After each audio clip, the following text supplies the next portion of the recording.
হাসিনার যেদিন ধরলে বাংলাদেশের হাসিনার ফাঁসির রায় হয়েছে, সে তো এদেশে পালিয়ে আছে। আরে ভাই সাহেব, আমরা তো বাংলাদেশিদের আশ্রয় দেই নে, বাংলাদেশিদের আশ্রয় দিয়ে রেখেছে নরেন্দ্র মোদী। তাসলিমা নাসরিনকে কে আশ্রয় দিয়েছে? কথা বলেন। হ্যাঁ, সুতরাং যদি তাড়াতেই হয়, দেশ যদি বাংলাদেশি মুক্ত করতে হয়, তাহলে নরেন্দ্র মোদী আগে তাসলিমা নাসরিনের তাড়াক, নরেন্দ্র মোদী আগে হাসিনারে তাড়াক।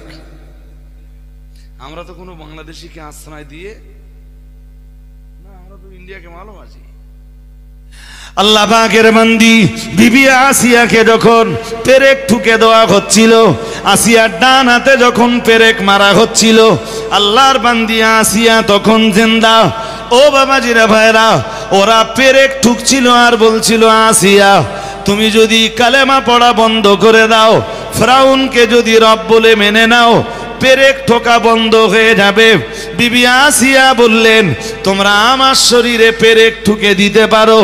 না না না না না, এরপরও আমি আসিয়া ফিরাউনের মতো শয়তানকে কখনোই আমি রব বলে মেনে নিতে পারবো না। বিবি আসিয়ার বাম হাতে যখন পেরেক ঠুকে দেওয়া হলো, ডান পায়ে যখন পেরেক ঠুকে দেওয়া হলো, বাম পায়ে যখন পেরেক ঠুকে দেওয়া হলো, একজন মানুষের জিন্দা অবস্থায় এতগুলো পেরেক তার শরীরে ঠুকে দেওয়া হলো।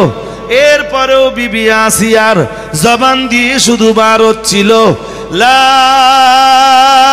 ইলাহা ইল্লাল্লাহ মুসা কালিমুল্লাহ, লা ইলাহা ইল্লাল্লাহ মুসা কালিমুল্লাহ, লা ইলাহা ইল্লাল্লাহ মুসা কালিমুল্লাহ। বিবি আসিয়ার জবান দিয়ে বার হচ্ছিল, ফিরাউনের জালিমরা, ফিরাউনের জাল্লাদরা, ফিরাউনের অত্যাচারীরা, তোমরা আমার ডান হাতে, আমার বাম হাতে, আমার ডান পায়ে আর বাম পায়ে শুধু না, আমার শরীরে পেরেক ঠুকতে ঠুকতে আমার তামাম দেহে যদি তোমরা পেরেক ঠুকে দাও, সর্বোপরি আমি আল্লাহর বান্দি আসিয়া আমার সর্বাঙ্গে পেরেক ঠোকার পরেও তোমরা যদি আমার কালিজাতেও পেরেক ঠুকে দাও, তবু আমি আসিয়া আমার আল্লাহর উপর থেকে, আমার আল্লাহর উপর ঈমানের জায়গা থেকে সরব না। আমার নবী মুসার প্রতি ঈমানের জায়গা থেকে সরব না।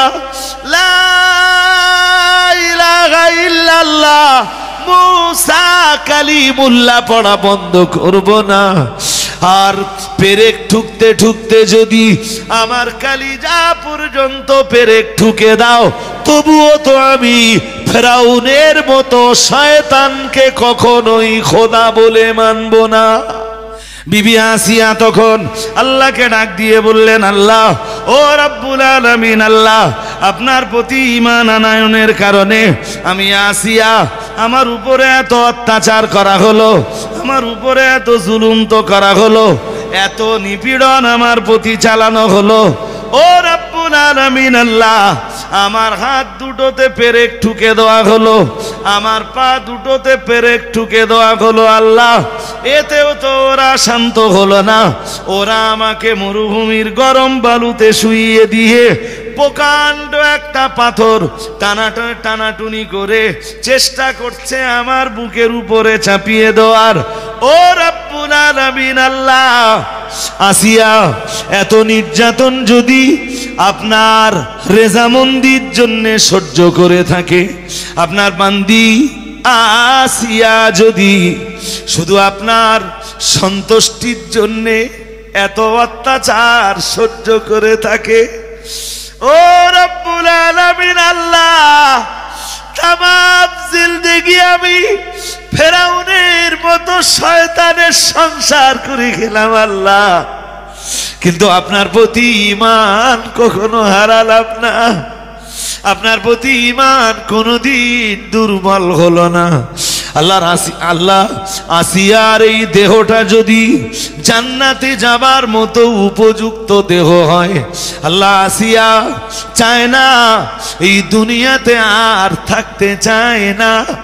ও রব্বুল আলামিন, আপনার বান্দি আসিয়ার আবেদনকে মঞ্জুর করে দিয়ে আল্লাহ তাআলা আসিয়ার জীবনের এই কষ্টের বিনিময়ে রব্বিবনি লি ইনদাকা ফিল জান্নাহ ইনদাকা বাইতান ফিল জান্নাহ।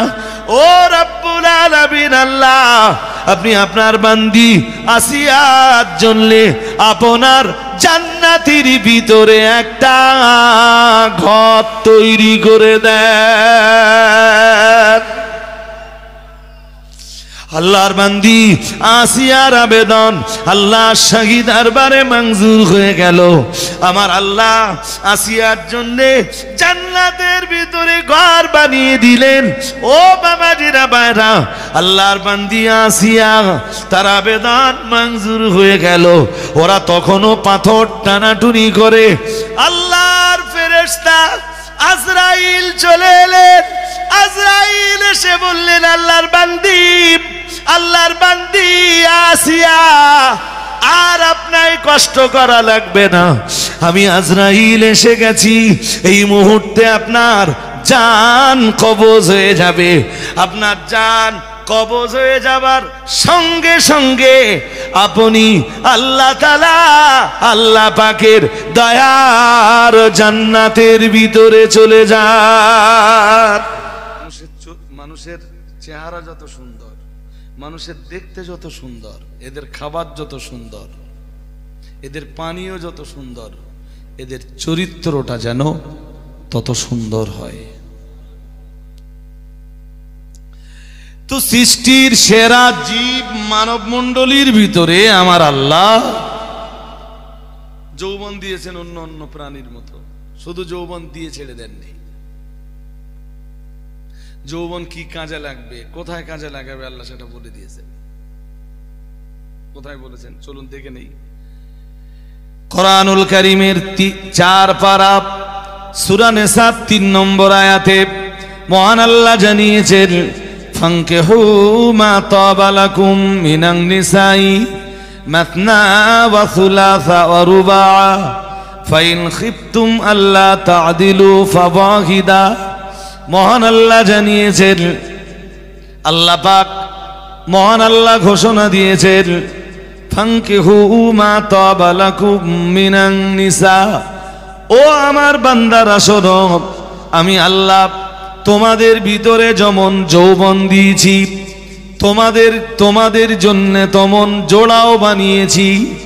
মহান আল্লাহ অন্য আয়াতে জানিয়েছেন, অখলাকনাকুম আসওয়াজা।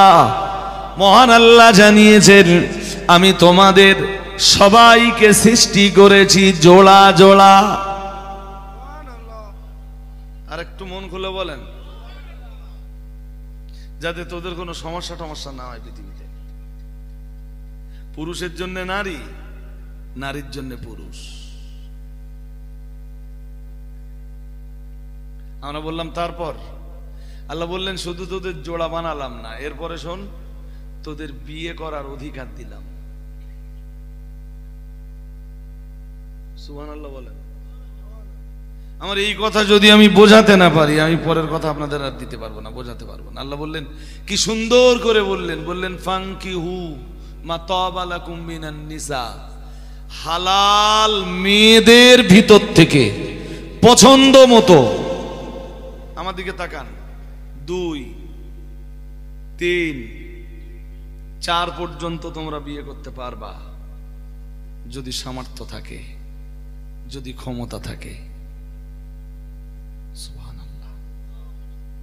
আর একটু মন খুলে বলেন, পরে আর একটা কথা বলে দিয়েছেন, ফাইন খিফতুম আল্লা তা'দিলু ফাওয়াহিদা।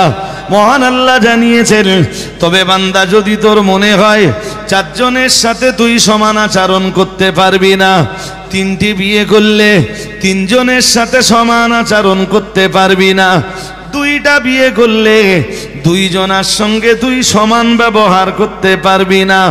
আল্লাহ পাক রব্বুল আলামিন জানিয়েছেন আল্লাহ তা'দিলু ফাওয়াহিদা, মহান আল্লাহ জানিয়েছেন তবে তোর মতো পুরুষের জন্যে একজন বিবিতেই খুশি হয়ে যাবাটা বুদ্ধিমত্তার পরিচয়। সুবহানাল্লাহ। সবাই একটু মিলেমিশে আর একটু জোর আওয়াজে বলেন সুবহানাল্লাহ। আমি এই পর্যন্ত বলে শুধু বোঝাতে যাচ্ছি, বেশি কথা না বলে, যে বিয়ের অধিকারটা আমাদের কে দিয়েছেন? জোরে বলেন। যিনি সৃষ্টি করেছেন, তিনি আমাদের যৌবন দিয়েছেন, তিনি আমাদের জন্য জোড়া বানিয়েছেন, তিনি আবার আমাদের জন্য বিবাহের অধিকার দিয়েছেন। মজার ব্যাপার, মজার ব্যাপার।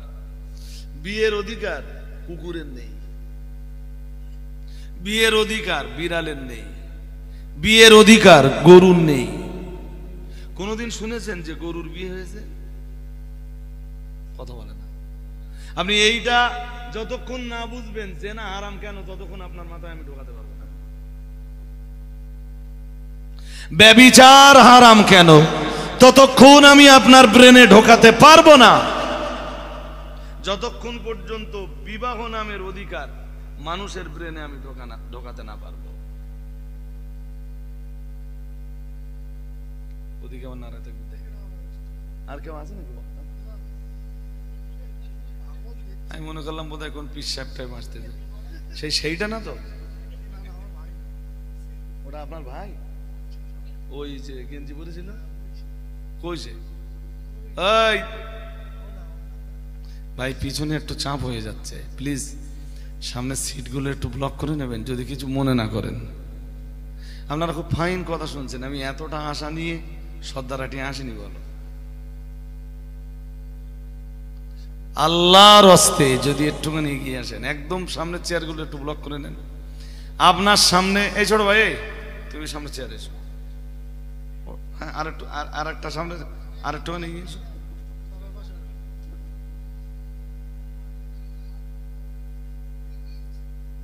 এখানে চেয়ার আছে, চলে এসে ওখানে বসেন। চলেন, বেশ কিছু মানুষ বসেছেন, আমি আল্লাহর কৃতজ্ঞতা প্রকাশ করছি। মায়েরা যারা আছেন, মায়েরাও আমার কথা শুনবেন এবং আজকের এই কথা শুনতে শুনতে দেখবেন আপনাদের হয়তো ব্রেন অনেক অংশে খুলে যাবে ইনশাআল্লাহ। তো বিবাহের অধিকার গরুর নেই, ছাগলের নেই, বিড়ালের নেই, ভেড়ার নেই, বাঁদরের নেই, এরপরে ঘোড়ার নেই, উটের নেই, মহিষের নেই, দুম্বার নেই। পৃথিবীর কোন প্রাণীকে আমার আল্লাহ বিয়ের অধিকার দেননি। বিয়ের অধিকার দেননি বলেই, আমার দিকে মন দেন, বিয়ের অধিকার দেননি বলেই আল্লাহ জেনা কোন পশুর জন্য হারাম করেনি। কুকুরের জন্য জেনা বলে কিছু নেই তো। কুকুর যে কোনো কুকুরের সাথে প্রেম করতেই পারে। বুঝতে পারেননি? গরু যে কোনো আর এক মাদি গরুর সাথে প্রেম করতেই পারে, কোনো অসুবিধা নেই তো। ওদের জন্য হারাম বলে কিছু নেই। আপনি আর একবার বুঝে নেন এই কথাটা ভালো করে। ওদের জন্য হারাম নেই কেন? বিয়ের অধিকার নেই তাই। বিয়ের অধিকার যদি আল্লাহ ওদের দিত, জেনা ওদের জন্য হারাম হয়ে যেত। মানুষের জন্য আমার আল্লাহ বিবাহের অধিকার দিয়েছেন। একদিকে বিবাহের অধিকার দিয়ে আর একদিকে আমার আল্লাহ বলে দিয়েছেন সূরা বনী ইসরাঈলের ৩২ নম্বর আয়াতে মহান আল্লাহ জানিয়ে দিয়েছেন, ওয়ালা তাকরাবুজ জিনা ইন্নাহু কানা ফাহিশাতাও ওয়া সাআ সাবিলা। মহান আল্লাহ জানিয়েছেন জিনা করা তো দূরের কথা, হে মানব মণ্ডলী, তোমরা জিনার ধারে পাশেও যেন যাবে না। তোমাদের তো একটা রাস্তা খুলে দেওয়াই আছে, সেই রাস্তাটা তো হালাল, তুমি হারাম রাস্তাটা ধরবে কেন? তুমি তো জন্তু জানোয়ার নও, তুমি তো কুত্তা নও, তুমি তো বিড়াল নও, তুমি তো ছাগল আর গরু নও, তুমি সৃষ্টির শ্রেষ্ঠ জীব মানুষ। তোমার জন্য হালাল রাস্তা আছে, তুমি হারাম রাস্তা ধরবা কেন? কি ভাই সাহেব আমার কথা বুঝতেছেন? হ্যাঁ, মানুষের জন্য বিয়ের অধিকার আছে বলেই জেনা হারাম। বিয়ের অধিকার যদি আল্লাহ না দিতেন, জেনা আল্লাহ হারাম করতেন না। একটা অধিকার দিয়ে, একটা রাস্তা ওপেন করে দিয়ে, আর একটা রাস্তায় আল্লাহ 9টি বোর্ড লাগিয়ে দিয়েছেন, তোর যৌবনের গাড়ি এই রাস্তায় চলবে না। এখানে কে নামটা পড়তেছে? কে?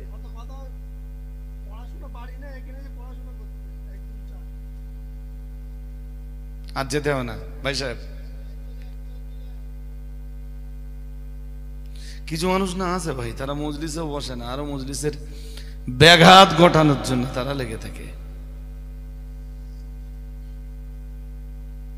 এবার বলুন, পশুর জন্য জেনা হারাম নেই, ওরা যে কোনো জায়গায় যেয়ে নিজের যৌবনের চাহিদা পূরণ করতে পারে, any condition, any time, any hour, any place. মানুষের আচরণ যদি ঠিক তাই হয় যে আমি যে কোনো জায়গায় যে আমার যৌবনের চাহিদা পূরণ করব, মানুষের সাথে আর পশুর সাথে পার্থক্য কি থাকলো? কুকুরের সাথে মানুষের সাথে তফাৎ কি থাকলো? কুকুরও যেখানে সেখানে যে নিজের যৌন চাহিদা নিবারণ করতে পারে, মানুষও নিজের যৌবনের চাহিদা দুনিয়ার যে কোনো জায়গায় যে কোনো নারীর কাছে যে নিজের যৌবনের চাহিদা পূর্ণ করতে পারে। মানুষের সাথে আর কুত্তার সাথে তফাৎ কি থাকলো?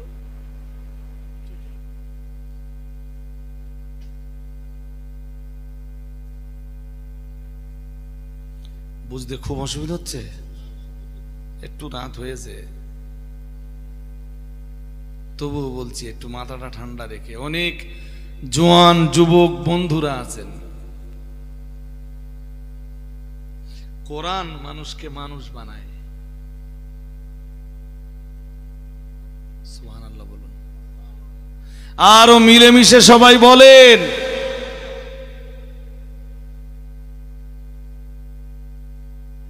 ব্যভিচার বৈধ হলে কি হতো? পৃথিবীতে জারজ সন্তান বেড়ে যেত। জারজ সন্তানে মানুষের জন্য দুর্ভাগ্য বহন করে আনে।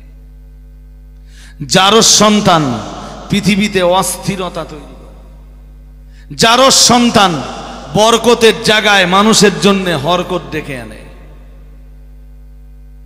নাউজুবিল্লাহ বলো, আরো জোর আওয়াজে বলেন। আমি যেই কটা কথা বলছি একটাও আমার কথা বলছি না। চলুন কোরআন দেখে বলি, এবার কোরআন খুলেই বলি। ঈসা আলাইহিস সালামকে ইহুদিরা যখন বলল জারজ সন্তান, কোন নবী? নাউজুবিল্লাহ বলেন, আরো জোর করে সবাই বলেন। কারা বলল? ইহুদিরা বলল ঈসার বাবা নেই। ঈসা আলাইহিস সালাম তো বিনা বাবায়, উইদাউট ফাদারে মায়ের গর্ভে জায়গা নিয়েছেন। সুবহানাল্লাহ। আর একটু মন করে বলুন, এই পৃথিবীতে নবী ঈসা তো আল্লাহর কুদরতের নমুনা। ঈসা আলাইহিস সালাম মায়ের গর্ভে যখন জায়গা নিলেন, জিবরিল যখন এই খবরটা দিয়ে গেলেন যে মারিয়াম তোমার গর্ভে আল্লাহ একটা বাচ্চা দিবেন, মা মারিয়াম বললেন আন্না ইয়াকুনু লি গুলাম, বললেন আমার কেমনে বাচ্চা হবে? লাম ইয়ামসাসনি বাশার, আমি তো কোনো পুরুষকে বিয়ে করিনি, কোনো পুরুষ আমাকে বিয়ে করেনি। ওয়ালাম আকু বাগিয়া, আর আমি ডুব মেরে পানি পান করা কোনো বান্দিও নই। কথা কি বোঝেন? বিয়েও করিনি, ডুব মেরেও কোনোদিন, আমার বাচ্চা কেমনে হবে? মা মারিয়াম জিবরিলকে জিজ্ঞেস করলেন। ফেরেশতা জিবরিল একদম দেরি না করে বললেন, কাল কাযালিক, ওইভাবেই হবে। কাল রব্বুকে হুয়া আলাইয়া হাজ্জানুন, আপনার রব বলে দিয়েছেন, আপনার রবের জন্য ওটা খুব সহজ। আর একটু মন খুলে বলেন, কোথায় আছে? সূরা মারিয়াম বার করেন, 16 পারায় আমি দেখে দিচ্ছি। শুধু তাই না মারিয়াম, তোমার রব আরো বলে দিয়েছেন, ওয়ালানাজআলাহু আয়াতাল লিন-নাসি ওয়ালানাজআলাহু আয়াতাল লিন-নাসি ওয়া রাহমাতান। আল্লাহ পাক রব্বুল আলামিনের ফেরেশতা জিবরিল আমিন আলাইহিস সালাম আল্লাহর বান্দি মারিয়ামকে ডাক দিয়ে বলেছিলেন, হে আল্লাহর বান্দি মারিয়াম, আল্লাহ পাক রব্বুল আলামিন জানিয়েছেন তোমার গর্ভের এই সন্তানকে আমার আল্লাহ পাক রব্বুল আলামিন তামাম পৃথিবীবাসীর জন্য একটা নিদর্শন বানিয়ে দেবেন। তামাম পৃথিবীবাসীর জন্য তোমার গর্ভের সন্তানকে আমার আল্লাহ একটা নমুনা বানিয়ে দেবেন। ও রহমাতান, আর তামাম দুনিয়ার মানুষের জন্য আল্লাহ পাক তোমার গর্ভের এই সন্তানকে রহমতের কারণ বানাবেন, অথবা তোমার জন্যও আমার আল্লাহ তোমার এই বাচ্চাকে রহমতের কারণ বানাবেন। ও বাবাজিরা ভাইরা, ভালো করে মাথায় রাখুন, হযরত মা মারিয়াম আলাইহিস সালাম তিনি তার গর্ভে নবী ঈসা আলাইহিস সালামকে ধারণ করলেন। সময় মতো ঈসা নবী যখন পৃথিবীতে এলেন, মা মারিয়াম তখনও ভাবছিলেন ঈসাকে নিয়ে আমি দেশের জনগণের কাছে ফিরব না। আমি দেশের জনগণের কাছে ফিরলে জনগণ আমার কাছে কইবে চাবে, বলে মারিয়াম তুমি এখনো কুমারী, বিয়ে হয়নি, তোমার বাচ্চা কেমনে হয়, আমি না ওদের বোঝাতে পারবো না। কিন্তু আল্লাহর হুকুম ছিল মারিয়াম কোথাও যেতে পারবে না, বাচ্চা কোলে নিয়ে নির্দিষ্ট সময়ে তোমার কওমের লোকের কাছে চলে যাও। মা মারিয়াম কামব্যাক করলেন বাচ্চা কোলে নিয়ে। এতদিন বাচ্চা, আমি ইতিহাস বলছি না আপনাদের, কোরআনের সেই ইতিহাস তুলে ধরতে চাচ্ছি না পুরোটা, শুধু আইডিয়াটা আপনাদের দিচ্ছি। এতদিন তো বাচ্চা ছিল ভিতরে, এতদিন ছোট মোটা লোকের কাছে আলোচনা সমালোচনা মা মারিয়াম যা শুনেছেন, বাচ্চা বাইরে আসবার পরে এটা বাড়বে না কমবে? জোরে বলেন, বাড়বে না, আরো বেড়ে গেল। মা মারিয়ামকে ওরা যখন জিজ্ঞেস করছিল, মারিয়াম মাকানা আবুকে ইমরাআ সাউইন, বললেন তোমার বাবা খারাপ মানুষ না, যেটা কোরআন বলছে। ওরা বলল তোমার আব্বা খারাপ মানুষ না মারিয়াম। ও মাকানাত উম্মুকি বাগিয়া, তোমার মাও কোনো দুষ্ট চরিত্রের নারী ছিলেন না, দুষ্ট চরিত্রের নারী ছিলেন না, তোমার মাও চরিত্রহীনা কোনো নারী ছিলেন না। এই ফেরাউনটা তাড়িয়ে দেন, কোথাতে আসছে তো বারবার।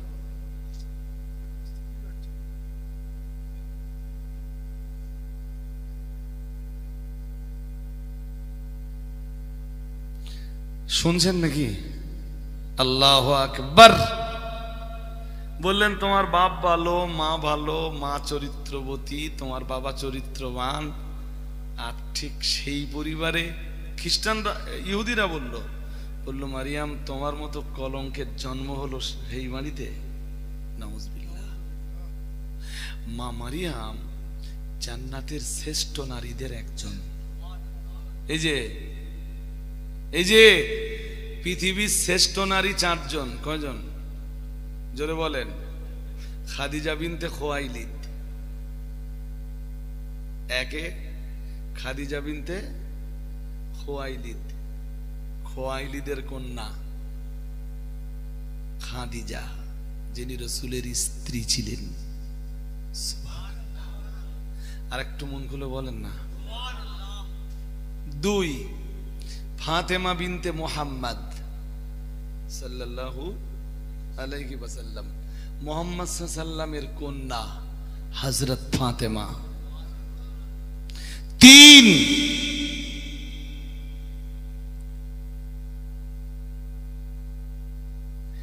হযরত মারিয়াম।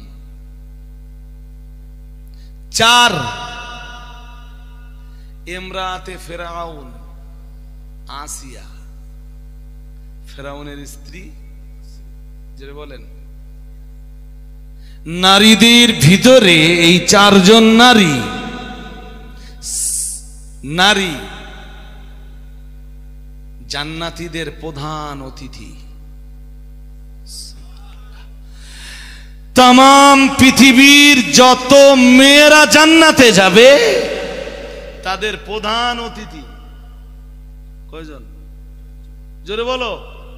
একজন আমাদের রসুলের স্ত্রী, আর একজন আমাদের রসুলের মেয়ে, আর একজন হযরত ঈসা আলাইহিস সালামের মা, আর একজন ফিরআউনের, জোরে বলেন, আসিয়া। পিছনে একটু আওয়াজ হচ্ছে মাঝে মাঝে, কেন ভাই? আওয়াজের উৎপত্তি যদি অফিস থেকে হয়, আমি ভাইদের বলবো ভাই একটু বন্ধ করতে হবে প্লিজ। আমাকে খুব নীরবতার পরিবেশে কিছু কথা বলতে দিতে পারে। আমি না আনলিমিটেড অথ করা কোনো বক্তা টক্তা না, যে 3 ঘন্টা 4 ঘন্টা না হলে পানি গরম হয় না। হ্যাঁ, সে কোথায় একটা গেছি, তা সে লোক 3.5 ঘন্টা অস করে দেয় আমার আগে। আমি স্টেজে উঠিস তা মাইক ছাড়ে না, আমার বসকে রেখে অন্তত আধা ঘন্টা 35 মিনিট করলে। আমার ছাড়বার সময় কি বললে জানেন? বললে যে আজকে শেষ করতে পারলাম না। বুঝতে পারেননি? বলে আজকে শেষ করতে পারলাম না, মানে তখন অলরেডি ঘন্টা 4 হয়ে গেছে শেষ করতে। ভাই আমার অতক্ষণ লাগবে না, আমার মিনিট 10 দিলে হবে না, ওই 10 মিনিটে আমি শেষ করতে বলবো ইনশাআল্লাহ। আসিয়া শ্রেষ্ঠ জান্নাতি। ফিরআউনের মতো শয়তানের সংসার করে ঈমানের উপরে টিকে থাকা সহজ কথা না। আমাদের ঘরের অনেক মেয়েরা স্বামীর ব্যাপারে অভিযোগ দায়ের করে, আমার স্বামী না ভাল্লা। তোমার স্বামী খারাপ, আমি বলছি বিরাট খারাপ, বাট তোমার স্বামী ফিরআউনের চাইতে খারাপ না। ভুল বলছি নাকি? তোমার স্বামী ফিরআউনের চাইতে খারাপ।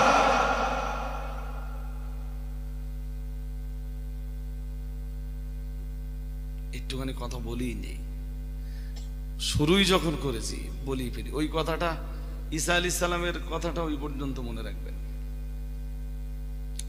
যেদিন মুসা আলাইহিস সালাম আর ফিরআউনের মুখোমুখি লড়াই হলো, এত আওয়াজ হয় কেন? কোথায় আওয়াজ হয়? যেই হোক প্লিজ, আমি পায়ে ধরে বলছি ভাই আওয়াজটা বন্ধ করুন।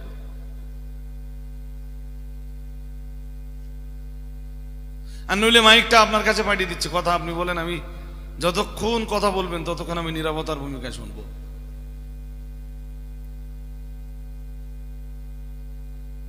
পুরো মজলিস যদি একজন মানুষের চেল্লাচেল্লির জন্য নষ্ট হয়ে যায়, দায়বদ্ধতাটা তার ঘাড়ে যেয়ে চাপবে। হাজরিনে মজলিস, কথা শুনলে খুব ভালো লাগবে না, এবার আরো ভালো লাগবে না। যেদিন মুসা আলাইহিস সালাম আর ফিরআউন মুখোমুখি লড়াই হলো, মুখোমুখি লড়াই মানে অন্য কিছু না, মুসা নবীর মুজিজার ক্ষমতা বেশি না ফিরআউনের জাদুকরদের জাদুবিদ্যার পাওয়ার বেশি? তো একটা ঈদের দিন, ফিরআউন সমাজের মানুষদের ঈদের দিন, ফিরআউনের অনুসারীদের ঈদের দিন, এই সম্মুখ লড়াইয়ের ডাক দেওয়া হলো। একদিকে থাকবে ফিরআউন আর ফিরআউনের জাদুকররা, আর একদিকে থাকবেন মুসা নবী একা। সুবহানাল্লাহ বললেন না তো? আর একটু মন খুলে। ময়দানে যাওয়ার আগেই মুসা নবী আল্লাহকে বলেছিলেন, রাব্বি ইশরাহ লি সাদরি। পরের কথাগুলো আপনাদের বলছি, বলেছিলেন ইশরাহ লি, আল্লাহ আপনি আমার এই বক্ষটাকে প্রশস্ত করে দেন। পিছনে তাকান, আমি আর বলবো না। কারোর বিবেক যদি মরে যায়, আপনি মরা বিবেক জিন্দা করতে পারবেন না।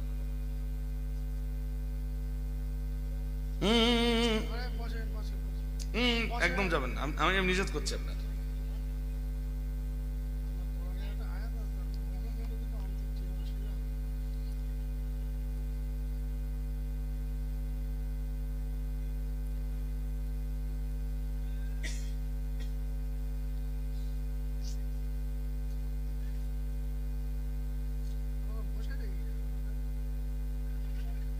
দু তিন মিনিট আমি বন্ধ করে রাখি, থাক না, দেখা যাক।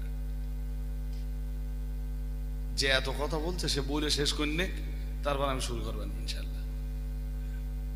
আমি রাগ করছি না ভাই, আমি খুব একটা কোনো মজলিসে যেয়ে না কারোর ওর রাগ ঝাল করিনি। রাগ করবো কার উপরে? চলুন।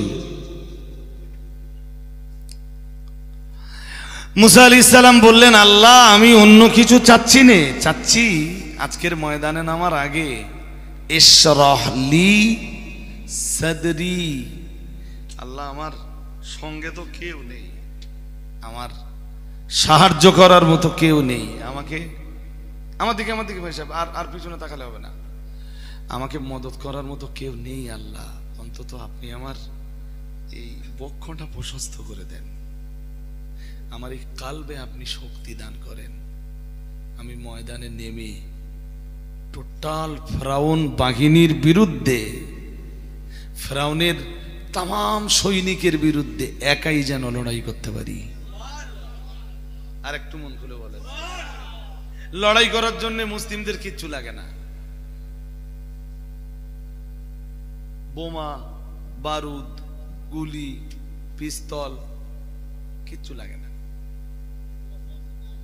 মুসলমানদের বক্ষটা প্রশস্ত থাকে ইমানে, মুসলমানের কাল প্রশস্ত হয় তার জবানে উচ্চারিত কালেমা লা ইলাহা ইল্লাল্লাহ মুহাম্মাদুর রাসূলুল্লাহ। আর একটু মন করে বলেন, হ্যাঁ মুসলিমদের বুক সবসময় প্রশস্ত।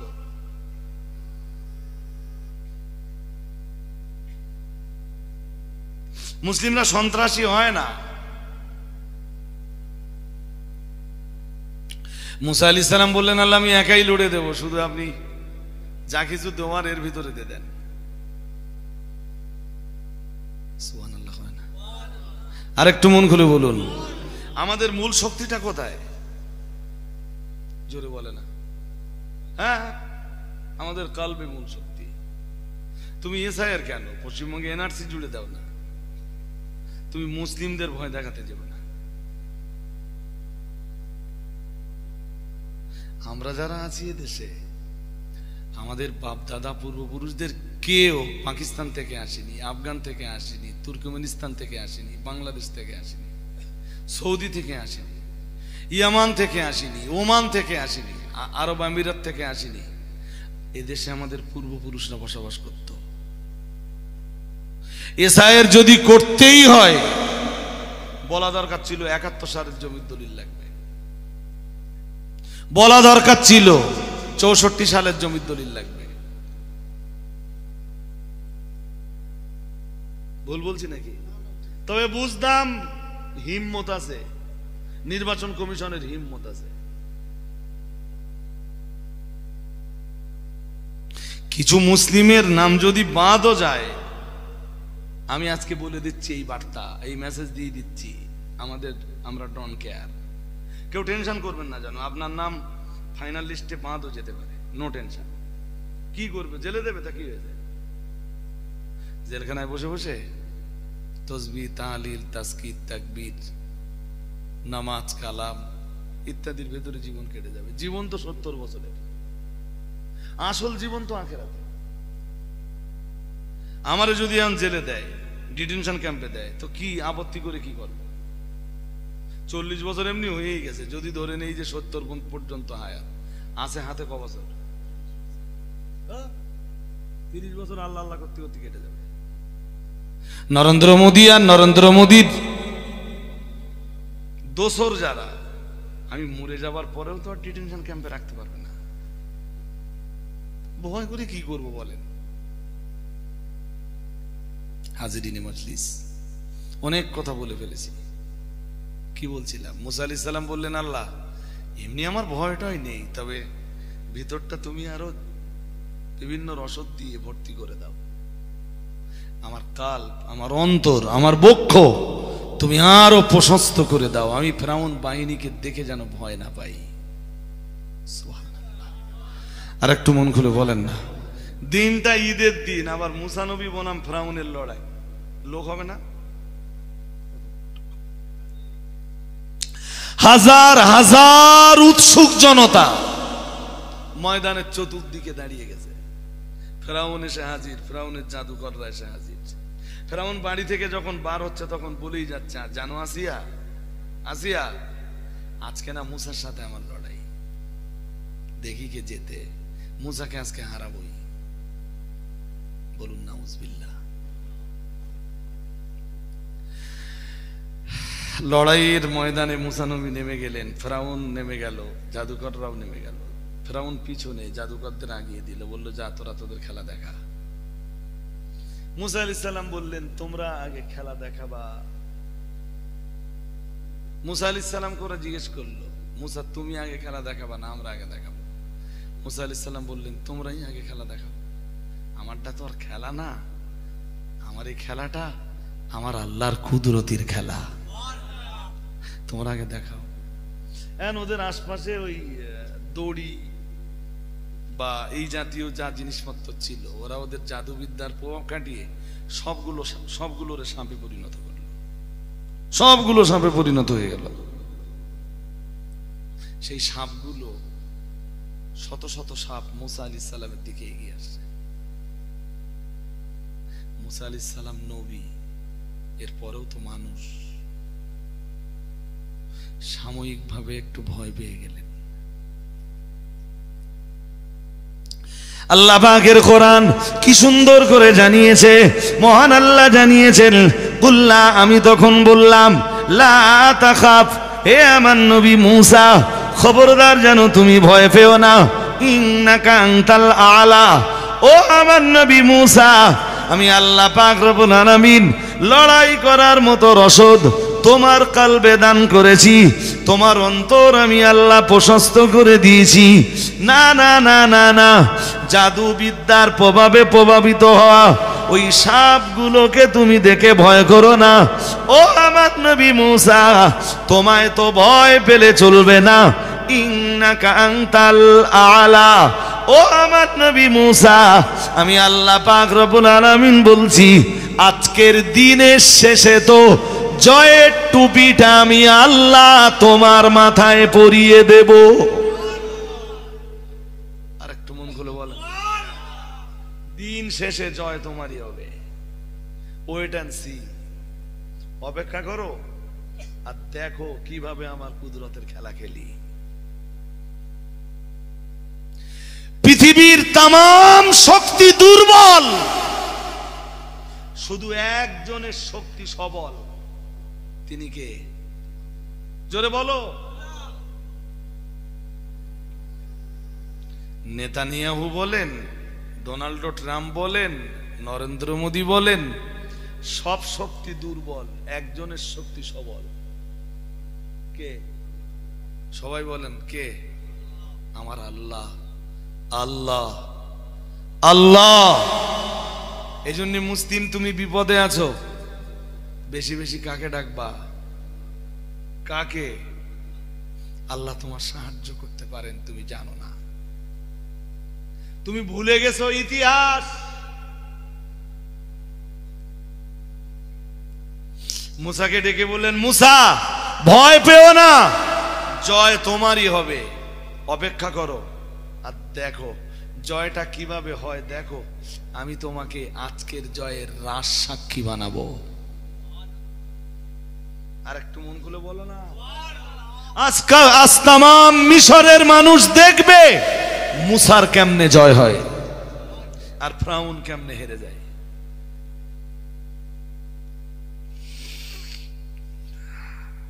ইতিহাস আপনারা হয়তো ভুলে গেছেন। মুসা নবীর উম্মতরা যখন বেয়াদবির চরম সীমায় চলে গেল, মুসা নবী বদদোয়া করে দিলেন। আল্লাহ বললেন ঠিক আছে আমি ওদের দেখে নিচ্ছি। প্রথমে পাঠালেন ঝড়। কি পাঠালেন? ঝড় আর থামে না। এক সপ্তাহ কেটে যাচ্ছে, ঝড় থামে না। আচ্ছা বলেন, আয়লার মতো ঝড় যদি এক সপ্তাহ হয়, আমফানের মতো ঝড় যদি এক সপ্তাহ হয়, অসুবিধা হবে না? ওরা কোন রকমে মুসার কাছে এসে বলল, মুসা তোমার আল্লাহরে বলো ঝড়টা তুলে নিতে। মুসা আলাইহিস সালাম বললেন, আল্লাহ ওরা যখন বলতেছে তুমি ঝড়টা তুলে নাও। গল্প করছি নে, সূরা আরাফের 133 নম্বর আয়াতে আছে, ফারসাল্লা আলাইহিমুত তুফানা ওয়াল জারাদা ওয়াল কুম্মাল। আমি সব কথা বলছি না, শুধু আল্লাহর ক্ষমতাটা দেখাচ্ছি আপনাদের। আল্লাহ ঝড় উঠিয়ে দিলেন, ওরা ঈমান আনলো না। মুসা আলাইহিস সালাম বললেন, ও আল্লাহ ওরা যে বিশ্বাসঘাতকতা করলো আমার সাথে। আল্লাহ বললেন, আমি তো জানতাম ঈমান আনবে না, শুধু তুমি বললে ঝড়টা তুলে দিতে। আমি তো তোমায় খুব ভালোবাসি মুসা, ঝড়টা তুলে দিল। আল্লাহ ওদের তুমি আবার শাস্তি দাও। আল্লাহ বললেন, ওয়াল জারাদ, আমি পাঠালাম পঙ্গপাল। কি পাঠালেন? এত বেশি পঙ্গপাল যে সবুজ বলে দেশে আর কিছু নেই। আচ্ছা মানুষ খাবে কি বলে? সবুজ বলে আর কিছু? তা গাছের পাতা না থাকলে তো অক্সিজেনের ঘাটতি হবে না? হবে না? ওরা অতিষ্ঠ হয়ে বলল, মুসা নবী কি হবে, আমরা ঈমান আনবানি, তোমার আল্লাহরে বলো। মুসা আলাইহিস সালাম আবার বললেন, আল্লাহ ওরা যখন বলতেছে তা আপনি আর একটা বার দেখেন। আল্লাহ পাকের কোরআন জানিয়েছে, মহান আল্লাহ জানিয়েছেন, রাতের বেলায় আমার আল্লাহ হালকা করে একটা ঝড় দিলেন। ওই ঝড়ে দেশের তামাম পঙ্গপালকে নিয়ে আমার আল্লাহ সমুদ্রে নিক্ষেপ করে দিলেন, দরিয়ার পানিতে নিক্ষেপ করে দিলেন। ও বাবাজিরা ভাইরা, এরপরেও যখন ঈমান আনলো না, এরপরেও যখন ওরা বিশ্বাসঘাতকতা করলো, আল্লাহ পাক রব্বুল আলামিন জানিয়েছেন, আমি তখন ফারসাল্লা আলাইহিমুত তুফানা ওয়াল জারাদা ওয়াল কুম্মালা। মহান আল্লাহ জানিয়েছেন, এবারে আমি আল্লাহ ওদের প্রতি আযাব হিসাবে পাঠালাম উকুন। কি পাঠালাম? উকুন সাইজ কি খুব বড় হয়? আরে কথা বলো না কেন? উকুন দেখেননি? ছোট ছোট তো। তা সে উগুন পাঠিয়েছে মানে কি? কোটি কোটি উগুন। আল্লাহ বলতেছেন, আমি আমার আর এক সৈনিক ওদেরকে পাঠালাম শায়েস্তা করার জন্য। কি সৈনিক পাঠাচ্ছে? জোরে বলেন না কেন? হ্যাঁ, কি দে মারবা? বোমা দে? কথা বলেন। কি দে মারবা? লাঠি দে? উগুল লাঠি দে মারা যায়? যায়? বোমা দে মারা যাবে? এই যে পরিমাণ উগুল, বসার জায়গায় উকুন, শোয়ার জায়গায় উকুন, ভাতের হাঁড়িতে উকুন, তরকারির হাঁড়িতে উকুন, এই হাতের চামড়ায় উকুন, পায়ের চামড়ায় উকুন, মুখের এই যে স্কিন, এই স্কিনে উকুন, সব জায়গায় উকুন, চুলে তো আছেই। জীবন সুস্থ থাকবে না বিপন্ন হবে? এক কথা বলো না কেন? এই জন্য বহু জলসা মজলিস আমি বলি যে আল্লাহ ওই উকুনের চেয়ে আর একটা গুরু গুরু আছে, কি বলে না না চুল কই টুল কই গায়ে উঠলে না না না চুলচুলি পোকা না কি বলে না, কি বলে না, খুব গুড়ু গুড়ু গুড়ু গুড়ু মুরগির ডুবে ডুবে হয়। ঠিক বলেছে, মুরগির ডুবে ডুবে হয়। আল্লাহ যদি মনে করেন যে ওই জিনিস দিয়ে ওই সৈনিক পাঠিয়ে শায়েস্তা করবে কোনো জাতিকে, মুসলমানদের রব, মুসলমানদের আল্লাহ, মুসলমানদের মালিক, মুসলমানদের খালিক, মুসলিমদের রাজ্জাক, মুসলিমদের মুদাব্বির রব্বুল আলামিন আল্লাহকে তুমি বুড়ি আঙুল দেখাতে পারবা? বলেন, সময় হলে তোমারও আল্লাহ ধরবে। ভুল হয়ে যাচ্ছে নাকি? ধরবে না ছেড়ে দেবে? হাসিনার যেদিন ধরলে, বাংলাদেশের হাসিনার ফাঁসির রায় হয়েছে, সে তো এদেশে পালিয়ে আছে।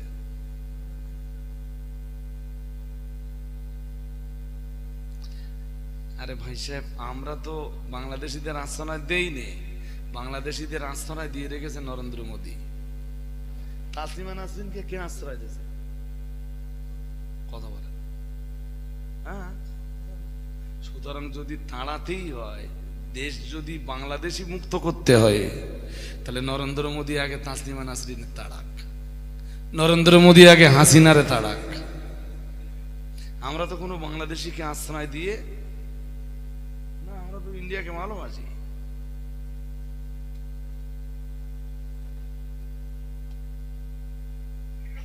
আমার কথা বুঝতেছেন নাকি? চলুন, এসব কথা বেশি বললে আসল কথায় ঘাটতি হয়ে যাবে। কি কি বলছিলাম ভুলে যাইনি আমি। মুসা আলাইহিস সালাম ময়দানে নেমেছেন, ওদের সেই সাপগুলো তেড়ে আসতেছে। আল্লাহ বললেন, এই মুসা, ভয় পেও না, জয় তোমারই হবে, জয়ের টুপি আজ আমি তোমার মাথায় পরিয়ে দিবই। আর একটু মন খুলে বলেন, অপেক্ষা করো এবং দেখো। এরপরে বললেন, মুসা হাতে লাঠি আছে না? মুসা আলাইহিস সালাম বললেন, আছে। লাঠিটা ফেলে দাও। যেই লাঠিটা ফেলে দিলেন, ফাইদা হিয়া হাইয়াতুন তাসআ, বিরাট এক অজগরে পরিণত হলো মুসা নবীর লাঠি। আর একটু মন খুলে বলো, কুদরতের খেলা কার? শুধু অজগরে পরিণত হলো তাই না, ওই জাদুকরদের জাদুবিদ্যার প্রভাবে যে সাপগুলো তৈরি হয়েছিল, ওই কবুতরের সামনে সরিষার দানা, সরিষা সরিষা বোঝেন, সরিষার দানা ছড়িয়ে দিলে কবুতর যেমন খুঁটে খুঁটে খায় না, মুসা আলাইহিস সালামের এই বিশাল, মুসা আলাইহিস সালামের লাঠি থেকে আল্লাহ যে অজগরটা বানিয়ে দিলেন, এই অজগরটায় জাদুকরদের সবগুলো সাপ কবুতরের মতো গিলে গিলে খেয়ে ফেলল। ফিরআউন ওদিকে জাদুকরদের দিকে ইশারা করছে, তোরা তোদের ক্ষমতা আরো দেখা। জাদুকররা বলল, আমরা দুর্বল হয়ে গেছি, আমাদের আর কিচ্ছু নেই, যা ছিল সব ঝেড়ে দিছি। ওরা তো মুসার রবের জন্য সাজদায় দেবে, ওই মাঠে ওই ময়দানে হাজার হাজার মানুষ দেখছে যে জাদুকররা কালেমা পড়ছে, লা ইলাহা ইল্লাল্লাহ, লা ইলাহা ইল্লাল্লাহ, লা ইলাহা ইল্লাল্লাহ, মুসা কালিমুল্লাহ। ফিরআউন বলে, হলে কি, এখন আর দাঁড়ানো যাবে না, এই লজ্জা সহ্য করা যাবে না।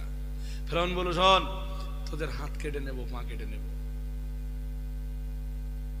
জাদুকররা কি বলেছিল জানেন? বলে, হাত পা কাটতে কাটতে কলিজাটাও যদি কেটে নাও ফিরআউন, তবু তোমারে খোদা বলে আর মানব না।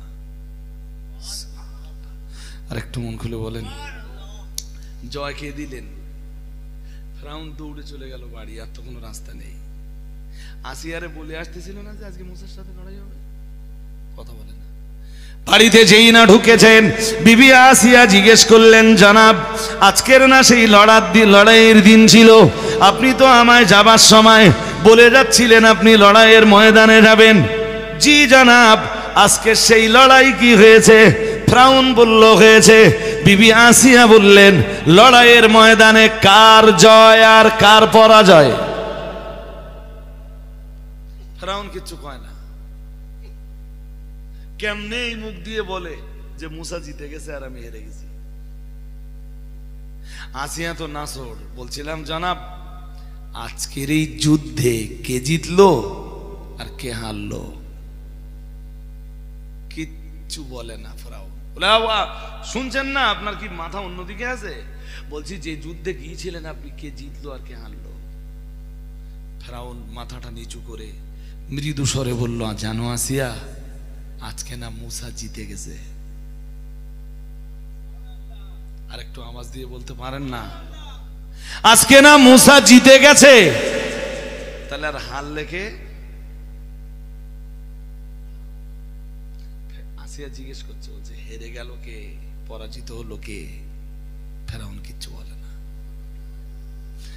নিজের মুখে পরাজয়টা স্বীকার করতে ফিরআউনের আরো কষ্ট। মুসা নবীর জয়ের কথাটা বলতে যত কষ্ট হচ্ছে, নিজের হেরে যাবার কথাটা বলতে তার চেয়ে জোরে বলেন। কি ছোট ভাই, ঘুমোচ্ছ নাকি? দেরি করা যাবে না। বললেন, জনাব বলছি জিতে গেল কে সেটা তো বললেন না। ফেরাউন বলল, আজকে না, আসিয়া মুসা নবী জিতে গেছে। আর একটু মন খুলে বলেন। আসিয়া বললেন, আজকের লড়াইয়ের ময়দানে হারলো ফেরাউন, জয় হলো মুসা নবীর। যুগে যুগে সব সময় সত্যেরই জয় হয়, সত্যের জয় আমার আল্লাহ দান করেন, আর বাতিলের মাথায় আমার আল্লাহ পরাজয়ের টুপি পরিয়ে দেয়।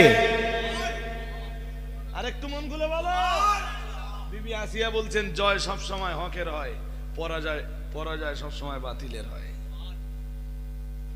জয় সব সময় ইনসাফের হয়, আর বেইনসাফের সব সময় পরাজয় হয়। হাজিরিনে মাজলিস, আমার দিকে মন দিতে হবে। আল্লাহর রহমত যে আপনারা খুব ভালোভাবে আমার কথা নিতে পারছেন। চলুন, কি বলছিলাম? ও হ্যাঁ, ওর দিকে আবার মন চলে গেল তো। একটু একাগ্রতা ছাড়া না কথা বলে ঠিক মানসিক তৃপ্তিটা হয় না। যাক, তো এখনো শেষ হয়নি তো, আর একটুক্ষণ দাঁড়ান। কি বলছো তুমি আসিয়া? তোমার মাথা ঠিক আছে? বিবি আসিয়া বললেন, ইয়েস, আমি তো মাথা ঠিক রেখেই বলছি। বললেন, আমার মাথা ঠিকই আছে। এই চেয়ারটা টেনে নেন, এই চেয়ারটা টেনে নেন, একজন তো অন্তত বসতে পারবেন। বললেন, আমার মাথা ঠিকই আছে, আমার কিছু হয়নি। আসিয়া, তুমিও মুসাকে সমর্থন করছো?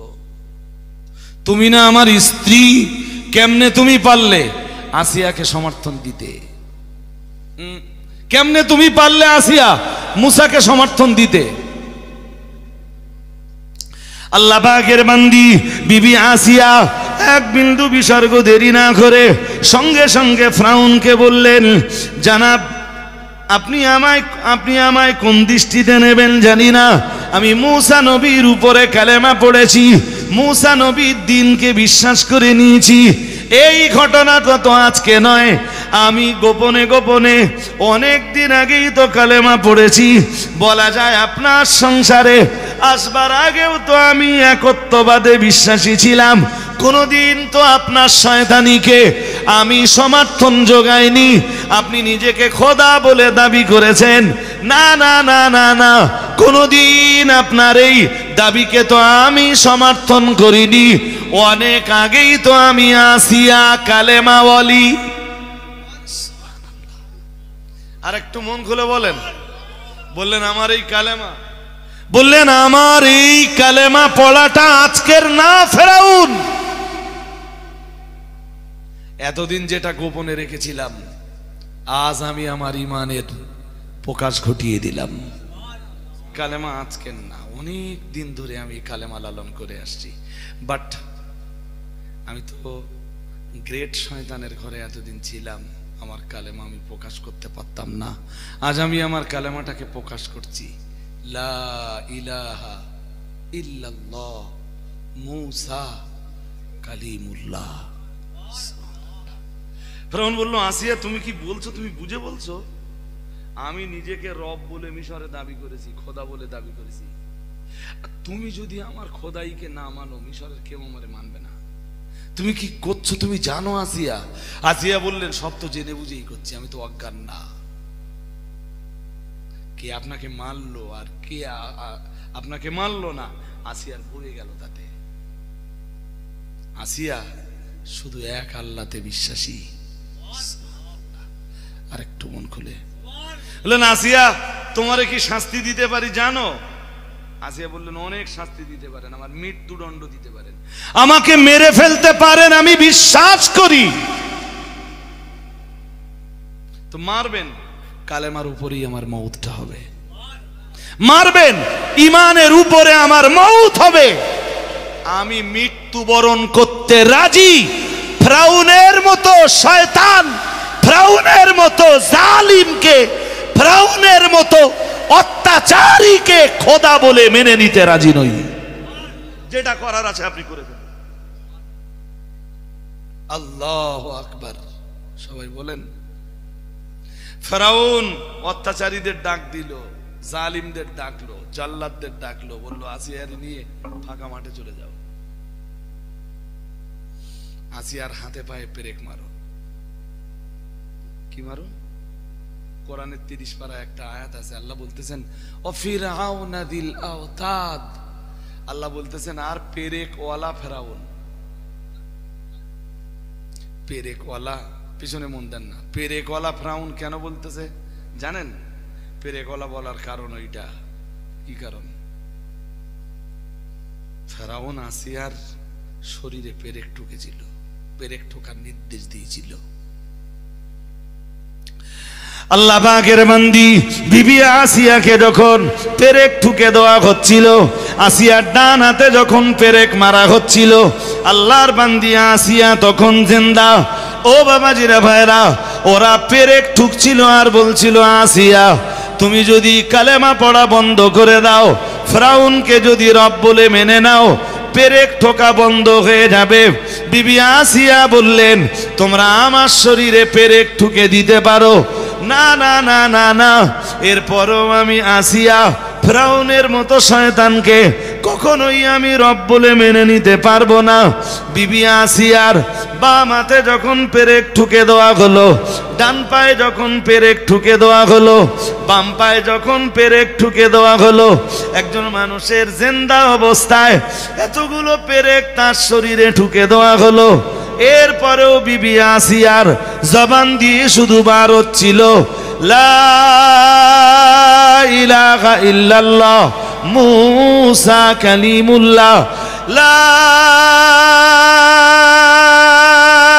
ইলাহা ইল্লাল্লাহ মুসা কালিমুল্লাহ, লা ইলাহা ইল্লাল্লাহ মুসা কালিমুল্লাহ। বিবি আসিয়ার জবান দিয়ে বার হচ্ছিল ফেরাউনের জালিমরা, ফেরাউনের জাল্লাদরা, ফেরাউনের অত্যাচারীরা, তোমরা আমার ডান হাতে, আমার বাম হাতে, আমার ডান পায়ে আর বাম পায়ে শুধু না, আমার শরীরে পেরেক ঠুকতে ঠুকতে আমার তামাম দেহে যদি তোমরা পেরেক ঠুকে দাও, সর্বোপরি আমি আল্লাহর বান্দি আসিয়া আমার সর্বাঙ্গে পেরেক ঠোকার পরেও তোমরা যদি আমার কালিজাতেও পেরেক ঠুকে দাও, তবু আমি আসিয়া আমার আল্লাহর উপর থেকে, আমার আল্লাহর উপর ঈমানের জায়গা থেকে সরব না। আমার নবী মুসার প্রতি ঈমানের জায়গা থেকে সরব না। লা ইলাহা ইল্লাল্লাহ মুসা কালিমুল্লাহ পড়া বন্ধ করব না। আর পেরেক ঠুকতে ঠুকতে যদি আমার কালিজা পর্যন্ত পেরেক ঠুকে দাও, তবুও তো আমি ফেরাউনের মতো শয়তানকে কখনোই খোদা বলে মানব না।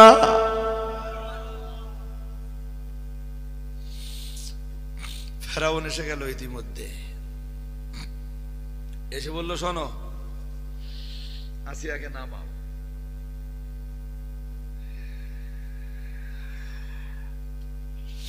নামিয়ে মরুভূমির গরম বালিতে শুইয়ে দাও,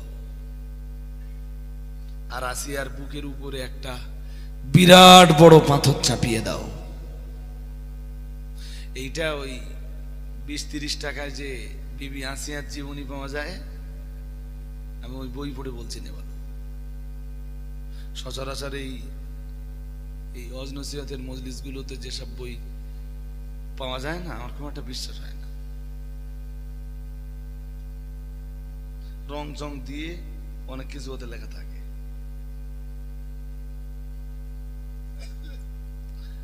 আসিয়াকে নামিয়ে দেওয়া হলো, নামিয়ে মরুভূমির বালুর উপরে শুইয়ে দেওয়া হলো।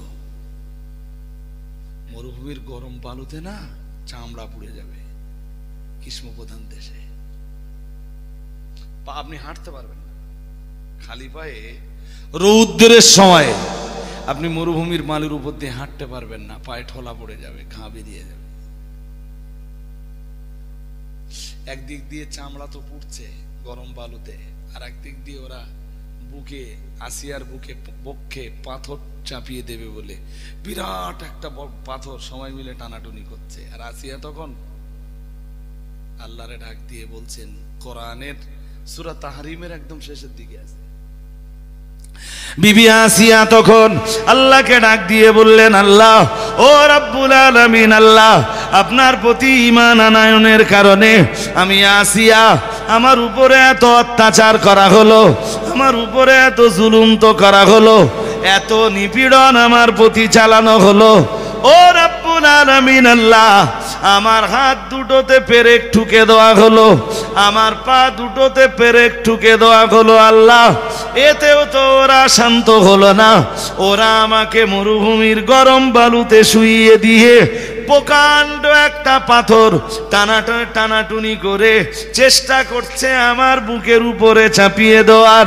ও রব্বুল আলামিন আল্লাহ, আসিয়া এত নির্যাতন যদি আপনার রেজামন্দির জন্য সহ্য করে থাকে, আপনার বান্দি আসিয়া যদি শুধু আপনার সন্তুষ্টির জন্য এত অত্যাচার সহ্য করে থাকে, ও রব্বুল আলামিন আল্লাহ তামাম জিন্দেগি আমি ফেরাউনের মতো শয়তানের সংসার করে গেলাম আল্লাহ, কিন্তু আপনার প্রতি ঈমান কখনো হারালাম না, আপনার প্রতি ঈমান কোনোদিন দুর্বল হলো না। আল্লাহ আসিয়ার এই দেহটা যদি জান্নাতে যাবার মতো উপযুক্ত দেহ হয়, আল্লাহ আসিয়া চায় না এই দুনিয়াতে আর থাকতে চায় না। ও রব্বুল আলামিন, আপনার বান্দি আসিয়ার আবেদনকে মঞ্জুর করে দিয়ে আল্লাহ তাআলা আসিয়ার জীবনের এই কষ্টের বিনিময়ে রব্বিবনি লি ইনদাকা ফিল জান্নাহ ইনদাকা বাইতান ফিল জান্নাহ। ও রব্বুল আলামিন আল্লাহ, আপনি আপনার বান্দি আসিয়ার জন্য আপনার জান্নাতের ভিতরে একটা ঘর তৈরি করে দেন। আল্লাহর বান্দি আসিয়ার আবেদন আল্লাহ শাহী দরবারে মঞ্জুর হয়ে গেল। আমার আল্লাহ আসিয়ার জন্য জান্নাতের ভিতরে ঘর বানিয়ে দিলেন। ও বাবাজিরা বাইরা, আল্লাহর বান্দি আসিয়া তার আবেদন মঞ্জুর হয়ে গেল। ওরা তখনও পাথর টানাটুনি করে। আল্লাহর ফেরেশতা আজরাইল চলে এলেন। আজরাইল এসে বললেন, আল্লাহর বান্দি আসিয়া, আর আপনার কষ্ট করা লাগবে না, আমি আজরাইল এসে গেছি, এই মুহূর্তে আপনার জান কবজ হয়ে যাবে। আপনার জান কবজ হয়ে যাবার সঙ্গে সঙ্গে আপনি আল্লাহ তাআলা, আল্লাহ পাকের দয়ার জান্নাতের ভিতরে চলে যান। আজরাইল জান ছিনিয়ে নিলেন। ওরা আসিয়ার দেহের উপরে পাথর চাপিয়ে দিলে, তখন আসিয়া নেই। আসিয়া কোথায়? বলেন কোথায়? আসিয়ার দেহ কই? দেহ ঘুম পাচ্ছে নাকি? হয়ে গেছে আমার রজ করা। তো বললেন, আল্লাহ আমার জন্য জান্নাতে ঘর বানিয়ে দেন। ঘরও বানিয়ে দিলেন। আসিয়ার জানও কবজ হয়ে গেল, আসিয়া জান্নাতেও চলে গেল। আসিয়ার দেহ তখন দুনিয়ায় পড়ে। তাফসীরকারকরা লিখেছেন, আর আসিয়া ততক্ষণে জান্নাতে, ওয়াহিয়া তাকুল ওয়া তাশরাব, আসিয়া জান্নাতের ফল খাচ্ছেন আর জান্নাতের পানি পান করছেন। এই রকম একটা সুন্দর জীবন আপনি কায়েম করুন। আপনার দেহ মরে পড়ে থাকবে দুনিয়ায়। কেউ লাশ নিয়ে টানবে, কেউ কাফন আনতে যাবে। কথা শুনছেন? কেউ লাশ নিয়ে টানতে থাকবে আর কেউ কাফন আনতে যাবে। কেউ করবে কবর, কেউ কাটবে বাঁশ, আর কেউ অতিথিদের জন্য রান্না বান্না। আর খুব আপনজনরা লাশের আশপাশে শুধু চোখের পানি ফেলবে। এমন একটা সুন্দর জীবন বানান, আর আপনি ততক্ষণে জান্নাতে চলে যাবেন। ওই জান্নাত থেকে আপনার দেহ নিয়ে এরা কি করছে, ওই দৃশ্যটা আপনি জান্নাত থেকে দেখবেন।